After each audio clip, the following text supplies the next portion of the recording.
ubaxa ugu quruxda badan ee saaka hareeya caasimada gobolka Daadmareed ee magaalada Oodweyne ayaa ahaa calanka Jamhuuriyadda Soomaaliland iyadoo oo dadweynaha ku nool magaalada Oodweyne aan yar iyo weyn u kala harin xuska sanad guurada 24aad ee la soo noqoshada maalinta madaxbannaanida Jamhuuriyadda Soomaaliland taasi oo ku beegan 18 May sanad kastana la xuso qaybaha kala duwan ee bulshada sida dhalinyarada ardayda hooyooyinka odayaasha ciidamada booliska madaxda heer gobol iyo kuwa heer degmo ee magaalada Oodweyne iyo gobolka Daadmareed ayaa socod ku maray jidka dheer ee isku xidha xarunta dawladda hoose ee magaalada Oodweyne ilaa iyo barxadda beerta xurriyadda oo ah halka loo asteeyay in xuska iyo xafladaasi lagu qabto waxa muuqaal qurux badan oo meel fog ka soo jiidanaya sameeyay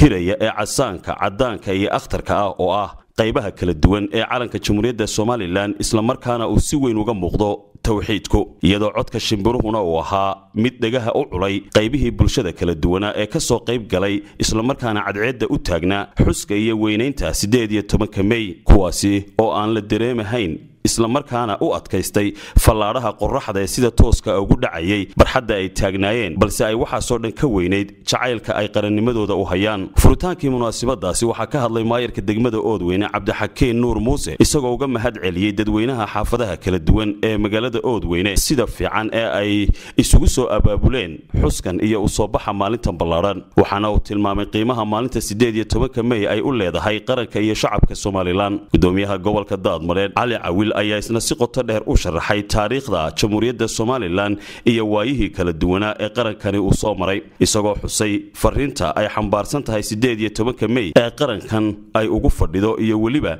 sida dhalinyarada looga baahan yahay in ay dhuuxaan xuska 18 May oo u taagan hanashada iyo la soo noqoshada madaxbannaanidii luntay 1960kii taasi oo mar kale bulshada xasuusinaysa dhaawacii iyo halgankii dheeraa ee ay bulshada Soomaaliland u gashay la soo noqoshada madaxbannaanideeda ay hantiday 18 May sanadkii 1991 waxa uu ku dardaaray dhalinyarada Soomaaliland meel kasta oo ay joogaan in ay horumarinta dalkooda hooyo heegan u noqdaan una guntadaan ugu dambeyntiina gudoomiyaha gobolka Daadmareed ayaa iftiimiyay waxqabadka xukuumadda madaxweyne Axmed Maxamed Silaanyo iyo mashaariic horumarineed oo gobolka laga hirgeliyay iyo kuwa kale oo haatan gacanta lagu hayo waxa iyaguna halkaasi hadalla qiimo leh ka soo jeediyay oo dhammaantoodba ka hadlayay dardaaran ay u jeedinayeen dhalinyarada iyo waliba taariikh ay kaga waramayeen hawshii badnayd ee loo soo galay hanashada qaranka Jamhuuriyadda Soomaaliland qaar ka mid ah cuqaasha gobolka oo ay ka mid yihiin Chief Caaqil Cabdi Xirsi Galow Chief Caaqil Mataan Xaaj Xuseen iyo Chief Caaqil Axmed Xuseen Libaax sidoo kale xildhibaano ka tirsan xildhibaanada golaha deegaanka ee degmada Oodweyne oo ka mid yahay xildhibaan Yuusuf Aw Maxamed Dubad ayaa halkaasi hadalla ka soo jeediyay iyadoo geesta kalena qaar ka mid ah haweenku ay ka hadleen oo ay ka mid ahayd Marwo Faadumo Cabdi Ari oo sharaxday kaalinta haweenku ay ku leeyihiin horumarka dalka iyo kii ay ka soo qaateen gaar ahaan haweenka gobolka Daadmareed oo ay ku sumaday ama ay sharaxday kaalinta ay ku lahaayeen halgankii dib u soo noqoshadii dalka isku soo wada duubo waxa ay ahayd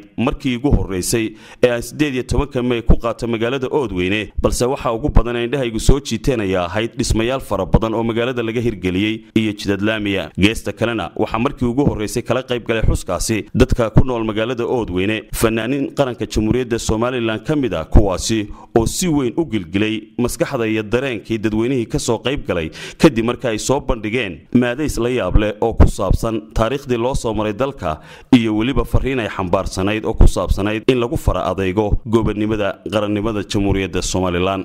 Khadar Maxamed Cakuule iyo Muuse Saleebaan telefishinka qaranka Jamhuuriyadda Soomaaliland magaalada Oodweyne